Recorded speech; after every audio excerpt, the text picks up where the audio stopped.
Здравей, България, където и да си! Добре ли изглеждам така? Аз съм Михаил Дюзев. Аз съм Владимира Илиева. На 24 май ще бъдем заедно в Балчик. В ритъма на Балчик.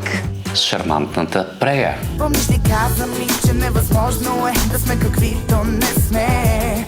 По пътя си вървим, докато времето ни държи за ръце. И неповторимия Роби. В косите, вятъра в очите, блясък от морето. Това пред мен са номинациите за лице на Балчик за 2026 година. Не, ще разберем кои са те на 24 май. В 20:30 часа на площада пред общината. Очакваме ви! До скоро!